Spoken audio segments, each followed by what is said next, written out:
ज़मीन मां नफ़ो हासिल करण जी गर्ज़ सां पोखी वेंदड़ फ़सुल जी पैदावार ते जेका ज़कात अदा कई वेंदी आहे उन खे उशर चवंदा। जो उशर अदा नथो करे त उनखे छा नुक़सानु थींदो, उनजा छा वबाल आहे, इहो असांखे बयानु फरमायो। नबी पाक अलैहिस्सलाम जी ने इरशाद फरमायो, जेका क़ौम ज़कात न ॾींदी अलाह हुननि खे ॾुकार में मुब्तला फरमाए।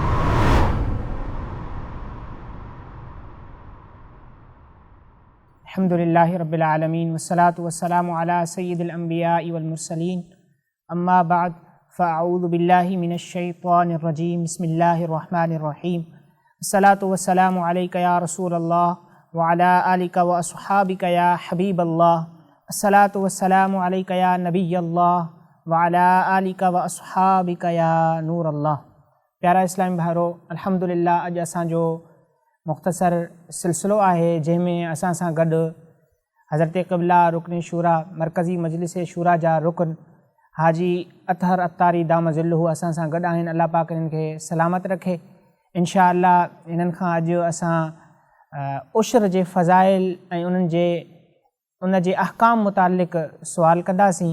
इंशा अल्लाह साईं असांखे जवाबात अता फ़रमाईंदा, छो त उशर बि हिकिड़ो अहम मौज़ू आहे जंहिंजे बारे में मालूमात घणनि माण्हुनि खे न हूंदी आहे, जंहिंजे करे माण्हू उन जी ज़कात यानी उशर वारी ज़कात अदा न करे सघंदा आहिनि ऐं उन गुनाह में मुब्तला थींदा आहिनि। साईं जन असां सां मौजूदु आहिनि। अस्सलामु अलैकुम वरहमतुल्लाहि। वालेकुम अस्सलाम वरहमतुल्लाहि वबरकातुहू। कीअं आहियो तव्हां? अल्हम्दुलिल्लाहि रब्बिल आलमीन। अल्लाह ठीक है, माशाअल्लाह। सलामत रखे। आमीन माशाअल्लाह। आमीन। अल्लाह जी इंशाअल्लाह असां खां मुख़्तसर सुवालात कंदासीं उशर जे हवाले सां। सुवालात असां वटि मौजूदु आहिनि, उन्हनि मां ॾिसी करे असां अव्हां खां सुवाल कंदासीं। पहिरियों सुवाल इहो आहे त उशर कंहिंखे चवंदा आहिनि? क़िबला इन हवाले सां रहनुमाई फरमायो। सुब्हानल्लाहि व बिहम्दिही सुब्हानल्लाहिल अज़ीम।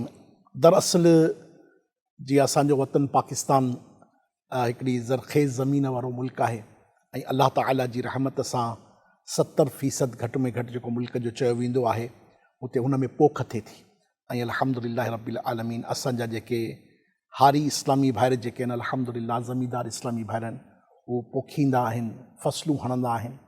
त रहमत ख़ुदा जी करम मुस्तफ़ा सां जेकी अल्लाह जी रहमत सां हुननि खे पोख मिले थी, जेको फ़सुलु काटियो वञे थो, अल्हम्दुलिल्लाह हुन ज़मीन मां नफ़ो हासिल करण जी गर्ज़ सां पोखी वेंदड़ फ़सुल जी पैदावार ते जेका ज़कात अदा कई वेंदी आहे उन खे उशर चवंदा आहे। माशाअल्लाह, यानी उशर बि ज़कात आहे हिकु? जी हा, अल्हम्दुलिल्लाह। इहा हूअं जीअं माल ते ज़कात आहे त फ़सुल ते इहो उशर आहे उहा बि ज़कात ई, पर टर्मन जे एतबार सां, इस्तिलाह जे एतबार सां, चवण जे एतबार सां इहा बि हिकिड़ी शरई इस्तिलाह आहे जंहिंखे चइबो आहे उशर। माशाअल्लाह। अच्छा हुज़ूर, इन जा कुझु फ़ज़ाइल बि उशर जे हवाले सां असांखे फ़ज़ाइल बि ॿुधायो।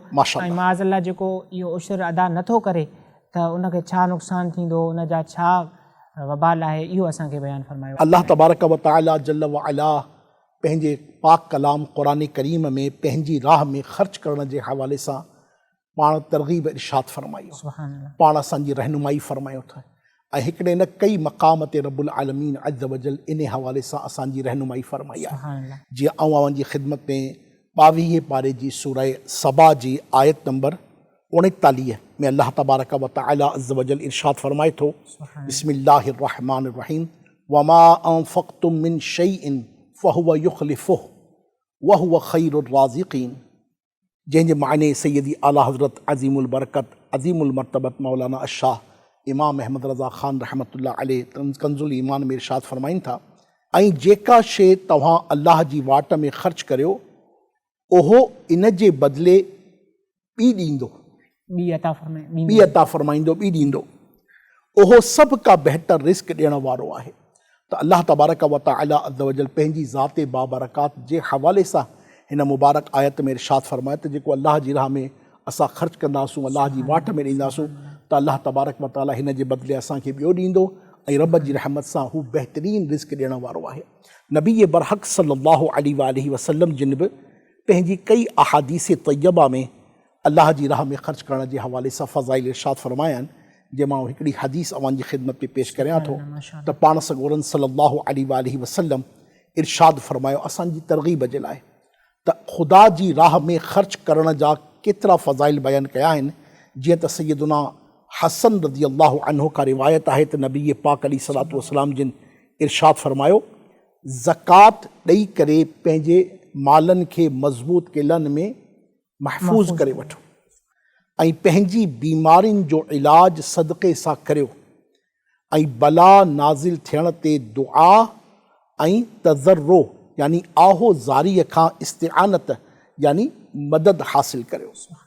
त ज़कात ॾेई करे नबी पाक अलैहिस्सलातु वस्सलाम जिन इरशाद फ़रमायो त पंहिंजे मालनि खे छा कयो, मज़बूत क़िलनि में महफ़ूज़ करियो ऐं इरशाद फ़रमायो त पंहिंजे बीमारनि जी सदक़े जे ज़रिए इलाज करियो ऐं यकीनन ही बलाउनि जो टरण आहे। रब तबारक व तआला अज़्ज़ व जल जी रहमत सां, अल्लाह तबारक व तआला जी अता सां उहे शख़्स जेके उहे माण्हू जेके नबी पाक अलैहिस्सलातु वस्सलाम जिन जे हिन फ़रमान ते अमल कनि था, दुनिया या आख़िरत जूं बलाऊं टरनि थियूं। ॿी जॻह ते इरशाद फ़रमायो त जंहिं पंहिंजे माल जी ज़कात अदा करे छॾी, बेशक अल्लाह पाक उन खां शर परे फ़रमाए छॾींदो। शर जो मतिलबु सम्झो था बुराई खे, बलाउनि खे, परेशानियुनि खे, ग़मनि खे ऐं हर उहा शइ जेकी इंसान खे नुक़सानु पहुचाए, अल्लाह पंहिंजी राह में ख़र्च करण जी बरकत सां हिन शर खे हुन खां दूरि फ़रमाईंदो इंशाअल्लाह। त फ़ज़ीलतूं ई फ़ज़ीलतूं आहिनि। ऐं ॿियो तव्हां इरशाद फ़रमायो त हिन जा वबाल छा आहिनि।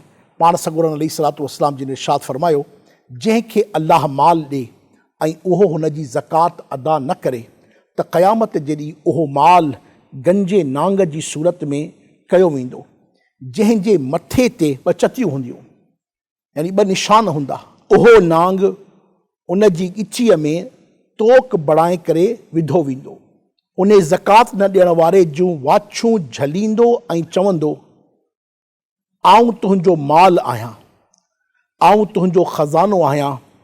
हिन खां पोइ नबी पाक अलैहिस्सलातु वस्सलाम जिन हिन आयत करीमा खे तिलावत फ़रमायो, जेकी पारा 4 सूरह आले इमरान में अल्लाह तबारक व तआला इरशाद फ़रमायो कंज़ुल ईमान शरीफ़ में, ऐं जेके बुख़्ल कंदा आहिनि उन शइ में जेका अल्लाह हुननि खे पंहिंजे फ़ज़ुल सां ॾिनी आहे, उनखे हरगिज़ सुठो न सम्झनि, बल्कि इहो हुननि जे लाइ बुछड़ो आहे।